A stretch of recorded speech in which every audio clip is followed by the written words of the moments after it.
Par Larry Hodgson 17 août 2017. Vive la vigne libre. La vigne libre produit beaucoup plus que la vigne taillée. Photo, Gélinger, Pixabel et jardiniers paresseux qui s'informent sur la culture. La vigne à raisin vitivinifera et autres. Auprès des vignerons perdent vite tout espoir de pouvoir en cultiver. Il est question de conduite en cordon, de taille sévère et répétée, de courson, de serment, de pampre et bien plus encore. L'horreur, je vous le dis.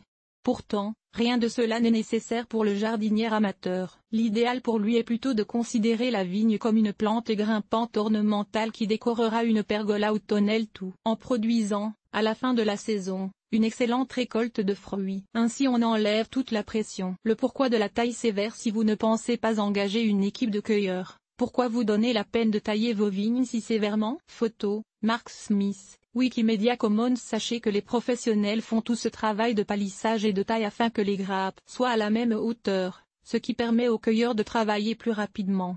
Mais allez-vous engager une équipe de cueilleurs? Je ne pense pas.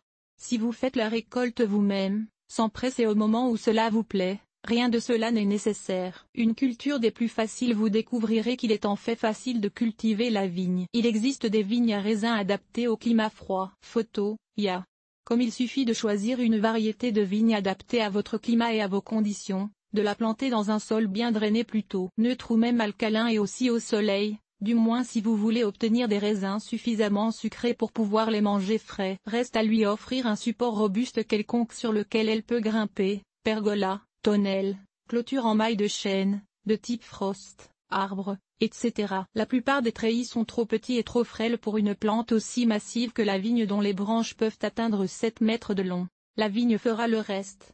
La vigne grimpe au moyen de vrilles qui s'entortillent autour de supports minces. Photo, Max Pixel. La vigne ne peut toutefois pas se fixer à un support très épais, un poteau, par exemple, ni sur un mur. Elle grimpe au moyen de vrilles et aura besoin de montants relativement minces sur lesquels s'attacher. Si vous voulez faire grimper votre vigne sur un mur, il faudrait y fixer un grillage métallique solide. Dans le cas d'une pergola ou tonnelle, il peut être utile de fixer quelques cordes sur les poteaux pour permettre à la vigne d'atteindre le toit grillagé. La patience est de mise. Il vous faut être patiente aussi. Qu'on la taille ou non, une vigne ne produira probablement rien la première année et très peu la deuxième. C'est à partir de la troisième année que la production commence véritablement. Une question de taille. Et alors, que doit-on dire de la taille? Tailler une vigne libre est simple. Si la branche va où elle ne devrait pas, vous la supprimez, et cela, en toute saison. Ilous, Clipart Panda et Clipart Library. La seule taille qui est vraiment nécessaire à une vigne libre est le contrôle des branches trop entreprenantes, car c'est une plante très dominante qui peut atteindre la cime des arbres si on la laisse faire. Comment alors récolter les fruits? Et elle s'étendra sur les plantations voisines également. Donc,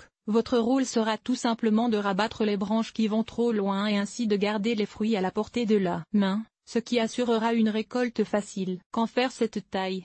Je laisserai aux vignerons forcenés la tâche de vous expliquer en détail qu'en faire les multiples tailles qu'ils doivent pratiquer pour maintenir leur vigne sur cordon. Pour la vigne libre, il n'y a pas de saison en particulier. Si une branche commence à être suffisamment longue pour vous déranger, vous le couperez, tout simplement, peu importe la saison. Vous pouvez aussi supprimer les branches mortes, aussi en toute saison. Parfois, après une décennie ou plus de croissance, il peut avoir un tel enchevêtrement de branches mortes et vivantes qu'il vaille la peine de faire une taille de rajeunissement et ainsi de couper toutes les plantes à 20 à 30 cm du sol. N'ayez crainte, une vigne bien choisie sera tellement vigoureuse qu'elle repoussera rapidement. Toutefois, il n'y aura probablement pas de récolte l'année qui suit une taille aussi sévère. Moins de taille, plus de fruits. La culture sur pergola donne beaucoup plus de raisins que la culture sur cordon. Photo, Catherine Greenhill. Flicker. Mais n'aurai-je pas moins de fruits si je laisse ma vigne pousser librement? Cette information circule sur tous les sites des vignerons forcenés,